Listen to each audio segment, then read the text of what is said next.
Welcome back everyone to today's video, and we're going to be looking at the weather for the week ahead for today's first video. So, we've had a lot of videos on the channel lately. Make sure to go check them out. ECMWF 42-day forecast was out yesterday, so go and check that one out. And without further ado, we are going to get straight into this. So, here we go. The current situation, we have got high pressure retreating to our southwest, and if you didn't know already, high pressure is the orange and the reds, and that's usually a bit more of a drier and warmer scenario, and the greens and blues, low pressure, are more usually wet and windy, and it's not always cold, but it can be with low pressure. So, current situation, low pressure sitting over Scandinavia. We've got little troughs over the country which are bringing very heavy rain at the moment, and we've got the high pressure retreating south, and we're dragging the wind in from quite a cool northerly direction today. So once again, summer still has not arrived, really. So we're going to run through three models, GFS, GEM and ECMWF, then we'll look at the diagrams, and then we'll have a quick look at the ECMWF charts to see if that's going for the same thing, really. So we'll see if we have got anything warmer on the cards over the next week. So let's move through this GFS run. As you can see, we keep them northerly winds in for quite a couple of days into the week. Before around Monday, we start to build high pressure to the northwest and the south, and that starts to drag the winds up from a bit more of it, not a very strong southerly wind, but a little bit of a southerly direction, which should turn it a little bit warmer as we go into the new week. Now we continue with that high pressure building, very strong high pressure to the south of Spain and Portugal, just down here. We've got a little trough over the country there. High pressure's building to a north as well. Low pressure's retreating all the way up to the Arctic with quite a deep area low pressure around Svalbard. And we're actually dragging the winds in from more of a northeasterly direction again, but it might be a little bit warmer and drier as it's off the continent and there's not really much cold air there at the moment. Into the middle of the week around Wednesday and Thursday, we continue the cooler winds, and by that time we start to build high pressure very strongly towards Greenland and Scandinavia, and we start to bring the wind in from a milder and warmer and drier westerly wind. But it still looks a bit volatile with little troughs of low pressure around, so thunderstorms could be possible over the UK just there. And as we come up towards day 7, so our week forecast, there's just a little sign of maybe a little heat wave starting to form here, with some very nice southwesterly long fetch winds coming in, and temperatures will start to rise there, and a lot more sun if that did come off. Okay, now let's have a look at the GEM, see if that's going for the similar sort of situation.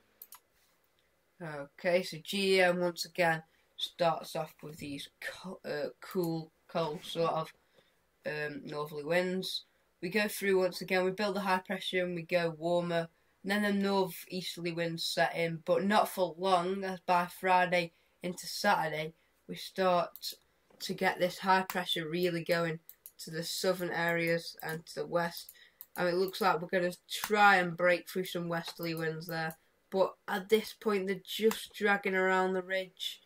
Probably still quite warm though.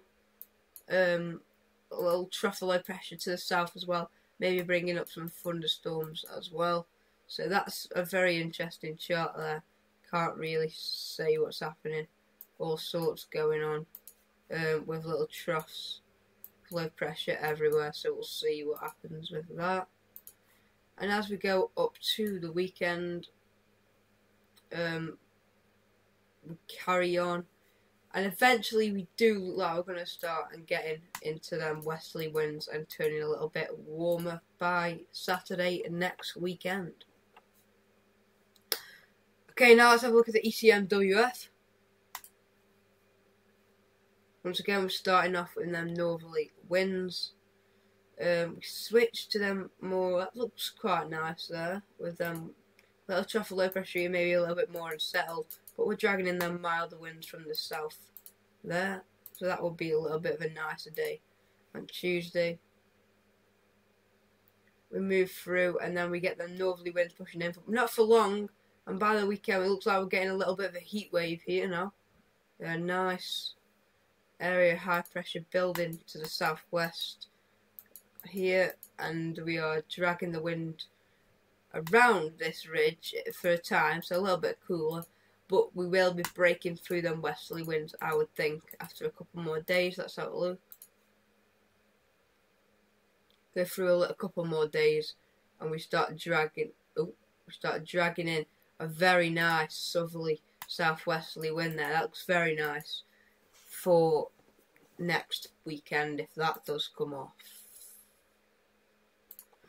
Okay, so them charts look quite good for warmer and dry weather. Maybe even turn a little bit hot with the ECMWF, as you saw with that. We will see if that does happen, but that did look quite promising if you've had enough of the cold, cool and wet and unsettled weather lately, and maybe a chance of something a little bit nicer. So even a heat wave possibly on the cards, but I'm not going to say much about that yet. We'll see what happens over the next couple of days.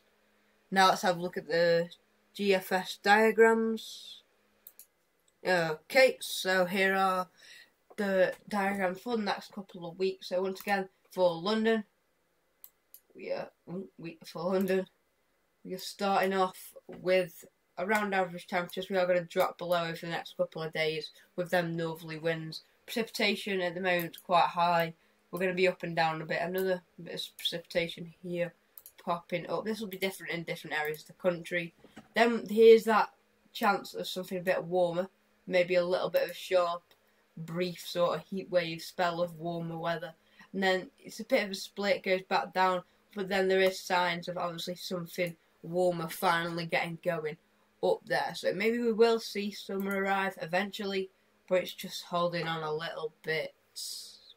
Okay, so let's see if the temperature anomalies from the ECMWF do match them ECM charts we've just looked at. So this is from the 8th to the 15th of July. And as you can see with them northerly winds, we are quite colder than average. So let's go for a week after. This is the 15th to the 22nd. And as you can see, the warmer temperatures moving in, we go above average for most of the country. And we haven't really seen that this year yet, really. So if that does come off, then it'll be a little bit warmer.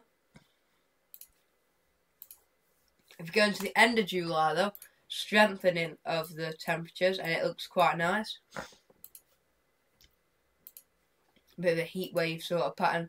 Not really, but you know, it would be a heat wave to compared to what we have been happening. As we go through the last couple of weeks into August, it looks quite warm the whole time. So maybe a longer spell of warmer weather could be setting up, because we have to go all the way up towards Iceland and Greenland to get anything colder, really. So that looks a lot better if you are hoping for a little bit of warmer weather.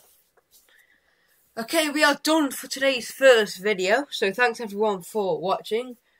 That looks quite promising for a little bit of warmer weather, especially as we haven't really had anything this summer yet. If you can call it summer, it's more like autumn weather lately. But a little bit drier over the last couple of days at times in some parts of the country, and maybe after this little cooler spell, we do get summer going a little bit. So thanks everyone for watching, and we'll see you in the next one. Goodbye.